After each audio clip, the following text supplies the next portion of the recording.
During the Great Patriotic War, when the attention of the whole country was focused on the fronts and the men went to the front rear, in the most remote, forgotten corners of the Soviet Union began to happen strange, frightening events. Especially disturbing news came from Kirov and Penza regions. In remote villages, surrounded by dense forests and swamps, locals suddenly became afraid to leave their homes. After sunset, rumors went around the village that in the dark some unknown creatures come out of the thicket. First they were attacking livestock, found butthurt sheep, cows with snatched insides, crushed pens. But very soon everything became much scarier. People started to disappear. One of the most famous incidents happened in the village of Neshayivka, Penza region in winter.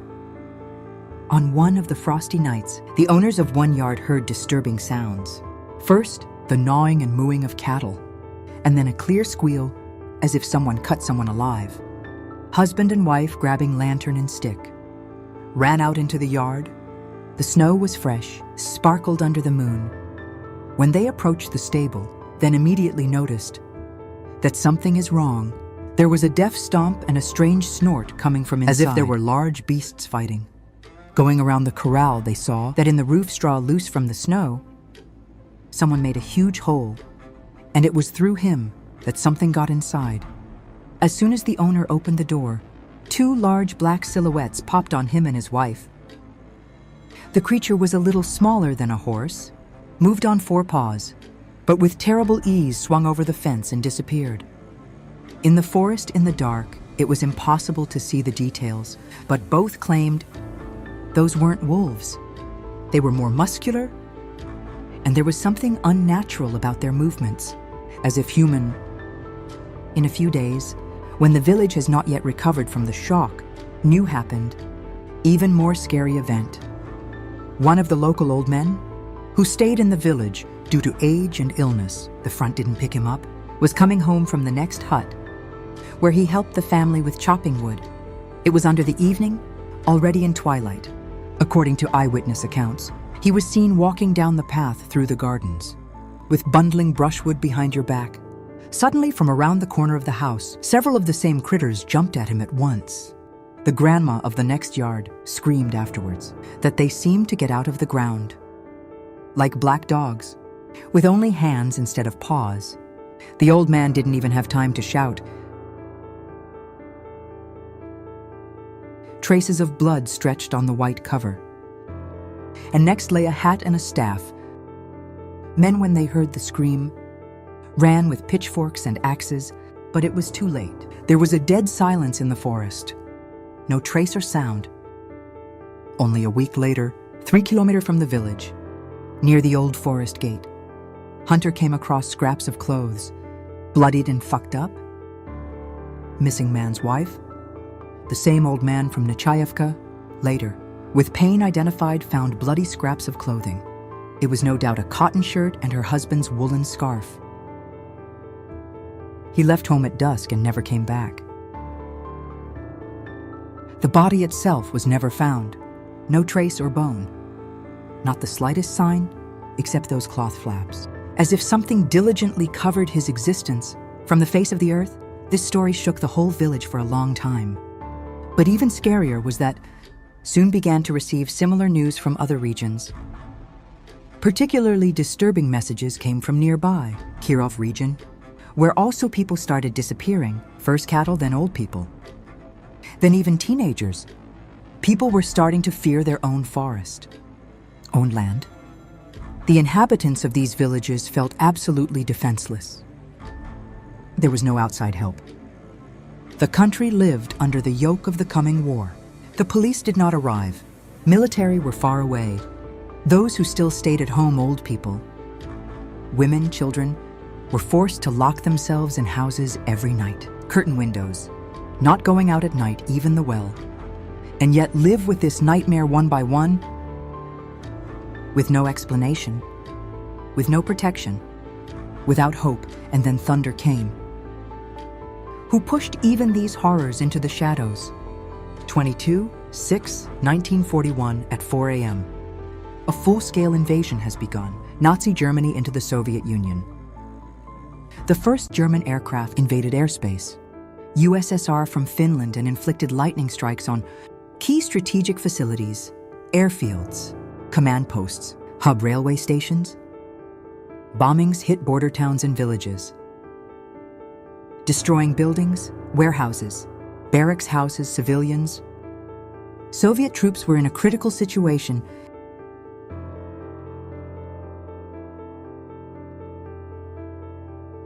Often in complete isolation. Without connection, without supply, with huge losses in equipment and personnel. Meanwhile, across the country, hastily deployed mobilization. And alerting prisoners of war went on the radio. Through local administrations, by village councils, worked around the clock. It was impossible to be late. Soviet leadership, despite all the alarms, did not expect such rapid and deep advance of the Wehrmacht. Already in first week, German tank wedges broke 200 kilometers inland. Some areas where mobilization just started already got into the battle zone, which greatly complicated the collection and sending of recruits. Nonetheless, by the end of June 1941, about 5,000 had been mobilized into the army, 301,000 people. Men's conscription began in August 1st, 800, 95,900, 4 years of birth. Elderly people, but still able to hold weapons. In the autumn, the agenda began to come. Who was born in 1919, 124th year. Young guys, who just turned 17, 22 years of them. As a rule, sent to the formation of auxiliary units, logistics communications parts. But often they were on the front lines, barely learning how to hold a rifle. Despite the heroism, dedication, and incredible strain of all might, the situation at the fronts remained extremely difficult. The losses were terrifying. Huge number of tanks, aircraft artillery was destroyed. In the first weeks of the war, mass call of men to the front hit life especially hard. Soviet villages. In some villages, there was not a single adult man left. Old people only, women and teenagers, who had to literally grow up overnight. All duties, from heavy field work to farm and livestock care, lay on their shoulders. From early morning to dark, girls plowed the ground, boys fixed hedges. Women tried to somehow feed families. Men who were older went to the front line, and those who stayed worked daily to exhaustion, not sparing myself to this already overwhelming burden. Soon, something terrible and incomprehensible was added, something no one was ready for. At night in the villages began to occur alarming and sometimes terrifying events. The dogs were disappearing first. The same ones from the evening sat at the doorstep. In the morning were zadrani or completely disappeared. Then they started rushing out of town. In the pens found torn sheep, strangled cows, traces left on the ground. Were major deep. But most importantly, all this happened right on the territory of the village, cheeky open, as if someone was purposely showing strength and fearlessness. Old men were shaking their heads. There was no case in their memory to wolves or bears behave like that. Forest predators have always avoided humans, especially in populated areas, small like ferrets, martens or foxes. Sometimes they made their way to the chicken coops. They stole eggs, were dragging chickens away. But those beasts that came now clearly were not ordinary. Those were major, powerful predators, such that could handle a cow with man, and apparently already started doing it. Soon people began to disappear. First missing elderly woman, went to the river for water. Then teen, returning from the field in the evening, and nobody knew what think no sound. No cry, no trace of struggle, only a ripped-off shoulder bag or felt boot on the trail. Villagers went to each other's councils, locked houses on clogs, let dogs out, burned fires at night, but the anxiety did not subside, but only grew. The turning point has come when near one of the cattle pens, where constipation regularly broke, it was decided to put a trap. A few nights later, an old one came across him. Massive wolf of rare, almost black with deep scars on the face. She was huge, twice the usual, and according to those who saw her, her eyes were unbestial and almost human. This news quickly flew around the whole district. Amid the war, hunger of fear, and general insecurity, it became another blow for exhausted people. Now, among other things, they had to fear the wolves, whose population increased rapidly. Their numbers grew because there are almost no hunters left in the forest. All gone to the front. The peasants had no weapons, ammunition too, and wolves are smart, predatory, organized. A pack could watch the village for weeks, picking a moment to attack. They were no longer afraid of man, and that was the scariest. One of the old men was talking. It's not just wolves. They felt. Man left weak. Now they are the owners here. But even then, people didn't fully realize that the situation is getting out of hand. Number of wolves during the Great War. The war began to grow rapidly, and this was due to a number of factors, which came together in a critical, truly catastrophic moment. First of all, human control disappeared. Men are hunters. Even before the war, they were engaged in fishing every year, shooting predators. They were drafted into the Red Army, only in one Kirov region. On pre-war statistics, up to 300 wolves were killed in a year. It held back their population growth. To maintain a balance between man and the wild, nature with the beginning of the war, there was no one to keep this balance. Local hunters gone to the front, the ammo was worth its weight in gold, and hunting with primitive means like traps and stakes, in such a situation, could not cope with the scale of the threat. Absence of direct danger from humans made the wolves bolder. Instinct of self-preservation, for centuries undermined by rifle roar and the smell of man, started to blunt. Wolves began to come closer to settlements, at night howling to talk right under the villages, trampling out the gardens, confusing home, cattle, which was almost the last source of food for the villagers. One more critical reason. There was a sharp reduction in the feed base. If before wolves, without risking approaching people once again, were hunting boars, roe deer hares, then now the situation has changed. There are fewer wild animals due to destruction of ecosystems and intensive logging. Our pets, cows, sheep, chickens, also massively disappeared. They were cut for food, sold, surrendered to the state. Numerous fallen animals, which used to be prey for predators, now used for other purposes. Their corpses were sent to soap factories and leftovers to feed pigs and chickens. Even cattle graves in villages started to disappear as a phenomenon. During the war, every unit of organic resource mattered. To spring especially. There was an acute question of feeding offspring from wolves. Females started mating season. Behind him, childbirth and then exhausting feeding puppies. To feed the brood, females and males needed to get much more food. Nature demanded. But there was no food in the forest. Sprawling packs of wolves, distraught with hunger. Increasingly, they began to enter villages and villages, losing fear. And a hungry predator is not just a beast. That's a reasonable threat, acting purposefully and cheeky. At some point, the limit of tolerance was passed. What at first seemed a strange rarity became a real epidemic. In the Kirov region and neighboring regions, wolf attacks on people began to be recorded, and not somewhere deep in the woods and directly in settlements. So, in the summer of 1942, a shocking incident occurred in the village of Neshaivka. One of the wolves went to the outskirts of the village in broad daylight and attacked a child who played near. The boy's yard miraculously managed to recapture. Neighbor arrived with pitchfork, but the child suffered multiple injuries and lay in a fever for a long time. The village was shook. Night duty men started. Remaining in the rear, began to spend the night in sheds with cattle, but felt this is just the beginning. After just a month, a new attack happened in a nearby village.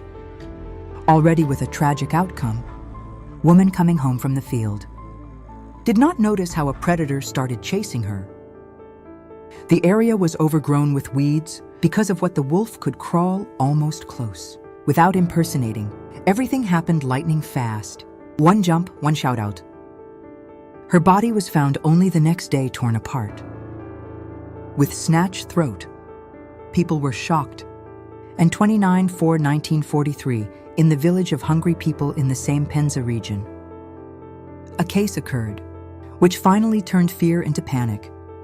At noon, in front of the women who worked in the field, a wolf, or, as the locals said, cannibal attacked one of the residents. Everything happened so fast that no one even managed to rush to help.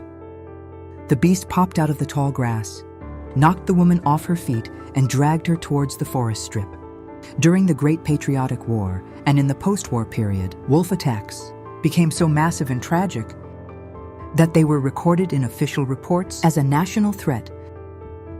Reports of deaths came from different areas of the Kirov region.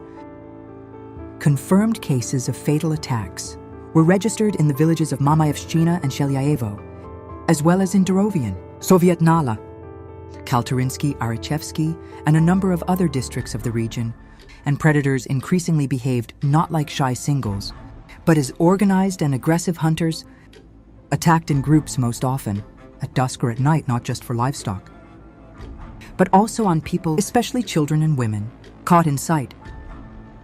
A similar situation was observed in the Penza region, especially in those areas which were located on the border of forest or steppe zones. Exactly there, where nature changes character and the transition landscape begins. The wolves felt especially at ease.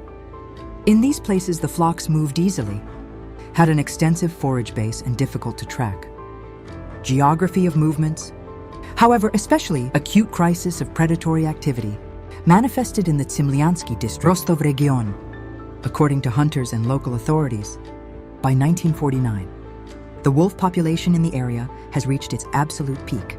Throughout the known history of observation, flocks of steel are so numerous and cocky that the attacks on the farmhouse happened almost daily, causing significant damage to livestock. Local pastures, previously safe, turned into an arena of constant risk. Shepherds refused to go out without weapons, and in a number of collective farms, cows began to be driven into pens long before sunset to avoid evening attacks.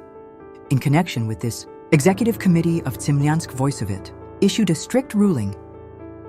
It ordered all heads of collective farms immediately strengthen security, cattle, and strictly prohibit grazing animals without armed guards. Any case of attack, wolves on farm animals, was seen as a direct shortcoming of the chairman of the collective farm. Moreover, the ruling stated, the damage done by wolves will be reimbursed from personal funds, guilty leader. This caused a wave of panic among the collective farm bosses, since most of them already lived on modest rations and did not have the opportunity to cover losses. For motivation, local hunters, a reward system was introduced. 10 kilos of meat was given for each wolf killed.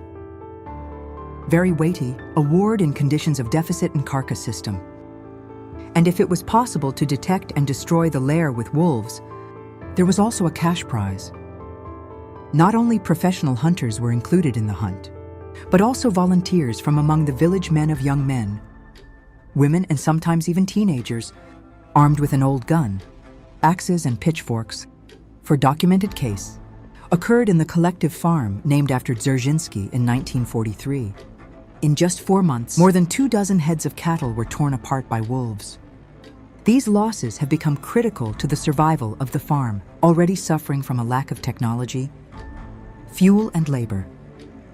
The causes of such incidents lay on the surface: weak security, lack of armed shepherds, lack of transport, and most importantly, complete lack of communication between the watchman farms and the village. After the end of the Great Patriotic War, when the country began to rise little by little from the ruins, leadership of the Soviet Union finally drew attention to the problem, which the war years remained on the periphery: catastrophic growth in numbers, wolves and their systematic attacks on humans and farm animals. agricultural rehabilitation and return, demobilize citizens to the village. Threat from predators start not just a natural anomaly, as a serious socioeconomic challenge. In 1945, the Council of People's Commissars of the RSFSR issued a special decree on measures to exterminate wolves throughout the Republic. This document was the result of numerous reports coming from regions, especially from Kirovskaya, Penza Vologda, Arkhangelsk regions, as well as from the Urals, Altai and Siberia, where the wolf threat has acquired the scale of a real disaster. According to the ruling, all collective farms and village councils were ordered immediately register hunters and fishermen, especially highlighting among them those who had experience of so-called lupus hunting. That is, knew the habits of wolves, knew how to track down flocks, find lair, set traps, and act in heavy taiga conditions. Based on this data, special teams were formed to exterminate wolves, who received all the necessary traps, metal flags, warm clothes, ski tents, winter boots, horses' lights, and in some areas even stood out cars and piss harness. For fast delivery to wolf habitats, special attention was paid to the provision of ammunition. In settlements, centrally imported motorcade, hunting ammo, casings and gunpowder. Training courses were organized. Lupus were taught proper shooting at a large beast, corral tactics, masking techniques, trap installations. Old hunters shared experiences with young. Former frontrunners returned to the village with frontline experience, actively involved in the fight against the predator, considering her business almost combat. A clear reward system was introduced for motivation. A premium was paid for each wolf caught. As of 1945, it was R300. That at that time was a very significant amount, especially in conditions after the military deficit and devastation. Wolf hunting has become almost a people's company. Hunters participated in it, collective farmers, teenagers, and even some women with hunting skills. Sometimes mass corral hunts were arranged, which involved dozens of people. The results weren't long in coming. Only for one 945 year in one only Kirov region has been officially destroyed more than 600 wolves. Record number of observations in the last 100 years. In 1947 and 1948. Hunters kept working with that fat. For 2 of these years, more than 1.5 were exterminated. 1,000 wolves it allowed. Significantly reduced the number of attacks on farm animals. Stabilize the situation in the villages and give people a sense of security. In 1951, it was safe to say that almost all areas of the Kirov region, previously most affected by wolf invasion, were completely cleared of large predators. However, the work continued. Occasionally, there were reports of small flocks from the border of the Republic, and each such communication was promptly processed. Sometimes lupus hunters used non-standard, sophisticated methods to cope with a cunning and cautious opponent. Within the framework of a large-scale state company, extermination of wolves after the war period, not only traditional hunting methods, but also more modern technological approaches, aimed at the effective and mass destruction of predators. One of these methods was the so-called chemical bait. In places where wolf packs were seen, usually near cattle burial villages or forest edges, hunters were posting pieces of meat soaked in potent sleeping pills. That lure had a specific smell of blood and fat. What made her extremely attractive to hungry animals? At night, the wolves found bait and, not feeling the catch, eagerly ate her. After half an hour, a powerful sedative began to act. Animals lost orientation, lost the ability to move, and soon fell asleep right on the spot. By morning, the hunters were coming back, detecting the flock in an immobilized state. Wolves, one by one, neatly tied, laid on pre-prepared sledges or carts, harnessed by horses, and taken to the designated place, or on specially equipped disposal bases, or to administrative centers, where they recorded the fact of capture and made records. After that, raptors, usually killed, In parallel, other methods were used. Traps were actively used, heavy metal structures with powerful springs, able to reliably hold even an adult large wolf. Traps were parting on wolf trails, in the hollow, on approaches to pastures and near sites of previous attacks. Poisons were also used. They were added to food or mixed into water. However, this method required caution to avoid poisoning other animals or people. The use of aviation deserves special mention. In the snow period, when the footprints were clearly visible from the air, predators tracked down by planes and helicopters. From the air was given a point for hunters on the ground, or direct shooting was carried out. In some regions, light gliders with suspended arrows were used. That was a costly one, but extremely effective method, especially in difficult terrain, in tundra mountains. In the north and marshy areas, these comprehensive and targeted measures gave tangible results. By the beginning of 1970, wolf population in the Soviet Union down to a historic low. According to official data, throughout the vast territory, RSFSR, there were only about 50,000 individuals. In many areas, where until recently there were attacks on people and livestock, the wolf disappeared almost completely. In the hunting textbooks of the time, recorded successes. As an example, competent state approach to regulation, number of dangerous animals. However, as history shows, nature does not tolerate emptiness. By the beginning of 1980, in different regions of the country started fixing signs of a new rise in the number of gray predators, tightening hunting laws, reduced funding for environmental activities, youth from villages, and reducing the number of professional hunters led to the control over the wolf population started to wane again. Gradually, they began to return to those places where 10 years ago they were not at all.